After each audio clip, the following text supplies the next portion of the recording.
दुनिया में जो तरक्की हो रही है या देश में कोई तरक्की करता है तो उसे जरूर देखना चाहिए। चाहे घर की टीम हो या बाहरी लोगों को मिलाकर बनाई हुई हो। जहां जहां अच्छे समूह बन गए वहां वहां तरक्की हो गई। ऐसा ही देखा गया है। आपके आसपास जितने लोग तरक्की पसंद हैं वो मिलकर ही काम करते होंगे। उनका टीम वर्क अच्छा होगा। एक परिवार था, वो गरीब था। खाने को कुछ नहीं था। काफी सोचा कि काम मिले मगर काम नहीं मिला। 2 बच्चे थे, बीवी थी। एक दिन उन्हें विचार आया कि इस गांव में काम मिलना मुश्किल है। चलो कहीं और चलते हैं। इस इरादे से वे एक दिन गांव छोड़कर चल दिए। रात का समय था, रास्ता भी जंगली था।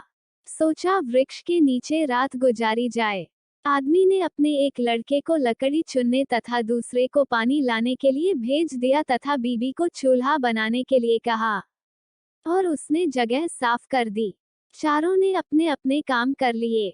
चूल्हा जलाया गया, पानी गर्म होने लग गया। वृक्ष के ऊपर हंस रहता था, वो सोचने लगा यह कैसा मूर्ख है, इन्होंने चूल्हा तो जला दिया मगर इनके पास पकाने को तो है ही नहीं कुछ भी। हंस ने उनसे पूछा तुम्हारे पास पकाने को क्या है? वो आदमी बोला तुझे मार के खाएंगे। हंस बोला मुझे क्यों मारोगे? आदमी बोला हमारे पास न पैसा है और न ही सामान, तो क्या करें? हंस सोच में पड़ गया। इन्होंने चूल्हा भी जला लिया है। सब कर्मशील हैं, मुझे तो यह खा ही जाएंगे। तो हंस बोला अगर मैं आपको धन दे दूं तो मुझे छोड़ दोगे? घर का स्वामी बोला हाँ, छोड़ देंगे। हंस कहने लगा मेरे साथ चलो, मैं तुम्हें धन देता हूँ। हंस उनको थोड़ी दूर ले गया और चोंच से इशारा किया और कहा कि यहाँ से निकाल लो। उन्होंने गड्ढा खोदा और वहां से धन निकाल लिया। हंस का धन्यवाद करके वापस अपने गांव आ गए और एक ही दिन में खूब मौज से रहने लग गए। अब उनके घर में किसी चीज की कमी नहीं थी। पड़ोसी ने देखा कि इस परिवार के पास ऐसी कौन सी चीज आ गई जो इनके पास इतना कुछ आ गया। उसने छोटे लड़के को बुलाकर सारी बात पूछ ली कि पैसा कहाँ से आया है।